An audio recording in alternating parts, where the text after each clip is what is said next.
Assalamualaikum warahmatullahi wabarakatuh. Hai para pembelajar, bertemu lagi dengan saya Dinil Abrar Sultani, dosen pendidikan agama Islam. Nah teman-teman semuanya, di video ini kita akan bahas serangkaian pembelajaran materi yang tepat untuk Anda di video ini. Mari saksikan. Sebelum itu, mari kalau jika masih merah di bawah, klik subscribe ya, klik subscribe, bunyikan loncengnya. Jika bermanfaat nanti silakan di-share. Terima kasih. Mari kita mulai videonya. Rileks dalam situasi belajar. Media video pembelajaran perlu diterapkan untuk mengubah suasana penat menjadi santai, rileks. Konten video bisa disesuaikan dengan materi pelajaran terjadwal. Menggunakan video media pembelajaran dengan video ya, akan melatih juga bagi peserta didik untuk selalu santai dalam belajar. Jadi tidak harus tegang dalam belajar itu. Jadi memang harus relax ya, santai ya, refreshing. Jadi seorang pendidik, guru atau dosen perlu juga mengadakan inisiatif untuk nonton film bareng seperti itu. Filmnya itu boleh dipilih film-film edukasi, film-film pendidikan sehingga ada nilai yang didapat. Lebih bagus lagi, video yang dipilih itu adalah video yang sama atau mendekati dengan materi yang sedang dipelajari. Misalkan hari ini belajarnya tentang sejarah Nabi dan Rasul. Nah, misalkan pembelajarannya tentang sejarah Nabi dan Rasul, gak ada salahnya juga kalau kita tontonkan video beberapa menit atau berapa ya waktu untuk memutarkan video cerita Nabi tertentu seperti itu. Tentu itu kan menarik ya. Jadi kita buat hal yang menarik dalam pembelajaran itu sehingga peserta didik itu merasa santai, tenang, rileks, dan gak harus diburu dengan berbagai penekanan-penekanan pembelajaran yang kadang mungkin kaku seperti itu. Makanya dengan memakai video pembelajaran di kelas itu akan memudahkan bagi setiap guru, setiap dosen untuk menyampaikan konten materinya. Dan sekali lagi perlu ditekankan adalah hendaknya nilai ya atau poin-poin dari pembelajaran dari video itu harus ditangkap dengan baik, harus disesuaikan dengan baik, sehingga perlu ada konfirmasi, perlu ada penekanan di akhir video, perlu ada penyampaian konten kesimpulan itu, sehingga menonton video itu bukan hanya lepas saja, tapi memuatkan dengan materi-materi pelajaran yang ada. Dan tentu hal ini menjadi menarik dan mungkin juga akan ditunggu-tunggu oleh setiap peserta didik, setiap mahasiswa dan setiap siswa. Akan menjadi hal yang menarik. Sebab apa? Perlu refreshing otak, perlu relax dalam belajar. Tak ada salahnya mencoba media video pembelajaran dalam menyampaikan konten materi di pertemuan di kelas. Menggunakan video pembelajaran juga memberikan suatu nilai. Nilainya apa?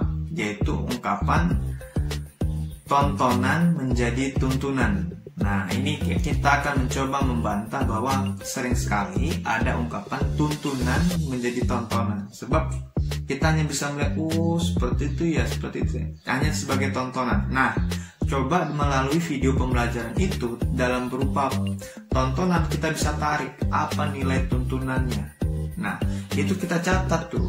Kita sebagai peserta didik, sebagai siswa, sebagai mahasiswa, kita catat nih nilai-nilai tuntunannya apa. Begitu juga para pendidiknya, dosen ya, guru juga menyampaikan, menginstruksikan kepada warga belajar, peserta didik, coba dong, tolong poin-poinnya dicatat seperti itu. Nanti di akhir video boleh diserahkan kepada saya dengan secarik kertas seperti itu. Jadi mereka dan warga belajar pada saat menonton video itu mencatat. Jadi belajar, melihat, mencatat poinnya. Kan itu hal yang menarik. Dan lebih yang paling bagus lagi adalah tontonan itu menjadi tuntunan ketika ada nilai-nilai yang dicatat. Guru, ya, dosen memesankan kepada setiap peserta didik, coba dong praktekkan, coba dong implementasikan. Misalkan di satu hari belajar video tentang kejujuran. Nah, guru, dosen bisa memesankan, coba dong kita belajar jujur. Jujur itu untuk di sekarang ini ya, di masa sekarang ini susah. Makanya tagline beberapa instansi di lembaga pemerintahan itu jujur itu mahal, jujur itu indah dan sebagainya. Artinya apa? Jujur itu di setiap zaman tetap berlaku, tidak akan lekang oleh waktu, ya, tidak akan lapuk oleh hujan, ya. Jadi artinya apa? Jujur itu harus dipraktekkan. Itu salah satu poin. Dan banyak poin tuntunan lagi yang bisa kita terapkan di video, dari video yang kita dapatkan. Makanya perlu juga dosen-dosen, ya, guru-guru menyiapkan video-video yang pas, yang relevan dengan materi pelajaran, sehingga ketika melihat warga belajar kita, peserta didik kita ini udah agak pusing, penat, nah, yuk kita nonton bareng. Tapi ada catatannya, harus membuat poin-poin penting dari setiap pelajaran tuntunan yang didapatkan. Mudah-mudahan tuntunan itu bisa dipraktekkan dalam keseharian, yaitu syukur alhamdulillah. Makanya video itu menjadi alternatif belajar di kelas. Belajar di kelas menggunakan video juga penting, ya, perlu diperhatikan dan dicoba. Sebab dengan kita belajar menggunakan media video akan melatih kebersamaan. Nah, melatih kebersamaan antara pendidik dengan peserta didik. Sebab guru, dosen, dan siswa mahasiswa perlu ada suatu momen, perlu ada suatu waktu untuk bisa bersama-sama. Tujuannya apa? Agar melatih rasa kedekatan yang tepat, seperti itu, antara dosen dengan mahasiswa, guru dengan siswa. Ketika ada kedekatan yang tersambung, ada saling kepercayaan, saling senang, artinya dalam hal yang positif, maka ilmu pengetahuan itu akan mudah sampai ke peserta didik. Apa yang disampaikan oleh guru, apa yang disampaikan oleh dosen, itu akan mudah diterima oleh peserta didik. Dan ini juga menjadi catatan buat kita bersama, bahwa memang antara pendidik dengan peserta didik hendaknya menghindari ada gap, ada jurang pemisah antara pendidik dengan peserta didik. Artinya apa? Bahwa guru, dosen itu tidak seperti dia di atas banget, tinggi seperti dewa, seperti tinggi, ya, seperti atasan. Sedangkan siswa atau mahasiswa seperti bawahan. Tidak.